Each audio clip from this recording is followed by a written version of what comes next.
So the bottom line on this is today, and I'll tell you, I talked to Peter Wakefield up at the Lake Conroe Rotary this week. Grew up in Sussex, England. Told me about his uncle, 72 years old, needed hip replacement because he had polio as a young child. No, he was too old. It wasn't cost effective anymore to give him a hip replacement. Well, they fought in the English system. 7 years later, finally got a hip replacement. They botched it. When they finally fixed it, by the time they finally fixed it, a total of 10 years later, he had Alzheimer's. What Peter said was, my uncle could have had 10 quality years of his life, and it was taken from him under this system. You're going to hear more about this rationing today. But the point of all that is, when you and I get sick today, we ask some pretty hard questions. You know, how bad is it? How long will my treatment last? How much will it cost? But under this healthcare plan, you're going to have to ask yourself another question. When the government starts picking winners and losers in healthcare, which will you be? Which will you be?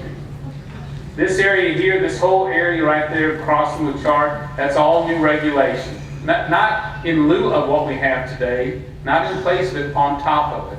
America's healthcare system, as our doctors and Freddie with the hospital and anyone who's in the system knows, one of the most overregulated, red tape industries around. One of the reasons we pay more for healthcare and really get less outcome for patients. And I can't imagine adding more regulation is going to provide quality healthcare in the country today. And right here, final part of the chart, those are all the new tax increases and the new mandates on small businesses, on individuals. So 8% mandate on businesses who don't provide health care for the workers. And I met with a gentleman at the Black Walnut Cafe 2 days ago, has 3 small businesses in Montgomery County. He will drop his health care plan if they're mandated to provide it. It is just cheaper to send his workers to the government run system. The 2.5% tax on people to buy insurance is going to hurt a lot of the middle income and lower income workers. And the taxes they put in here, the way they pay for this bill, by the way, $800 billion of new taxes, mainly on professionals and small businesses, and then $500 billion in Medicare cuts. $500 billion in Medicare cuts. By the way, if they took those savings from Medicare and applied it to Medicare, it'd make it almost 20% more solvent, but they don't. They apply it to this new healthcare plan. And I offered the amendment in committee to remove all the tax increases, because these tax increases, they say it's on the wealthy, but it's really on professionals and small businesses. Half of all small business income in America is filed in these tax brackets that they're going to tax increase. It's going to cost our small businesses over 4.5 million jobs in America. So when they talk about inserting end-of-life counseling in this bill, they ought to have end-of-job counseling in this bill, because that's what's going to happen. And what scares me, as we sort of wrap this up, what scares me is that with these new tax increases, in 39 states, your state and federal income tax levy will be above 50%. The reason I say that is I'm always, when I'm working in Washington, I am always looking for what I call tipping points. For example, when more people get back from the government than pay into it, it's a tipping point.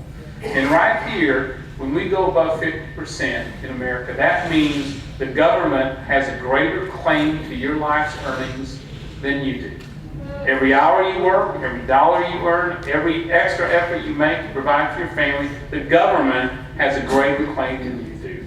Not in America. That ought not happen here in America.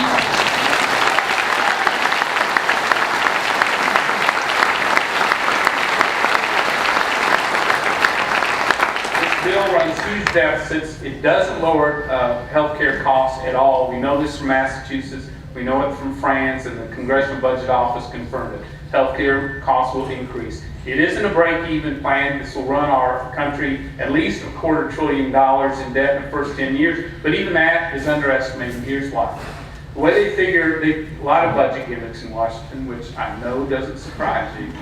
But how this bill works is that for the first 4 years, nothing happens in healthcare, just the tax increases. And then from 4th year, the 10th year, it just skyrockets. So the first 10 years, they say, well, it only runs $250 billion deficit. Well, what's this look like? Isn't that like an adjustable rate mortgage? Or those credit cards where there's no interest payment, remember at the beginning?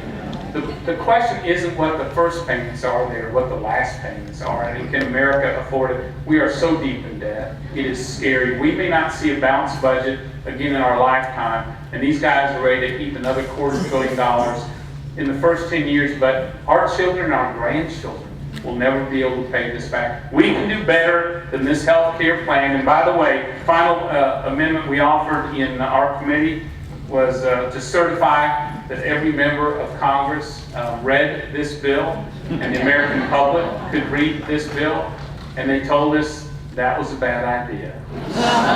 We're reading this bill today. Thank you very much for having me.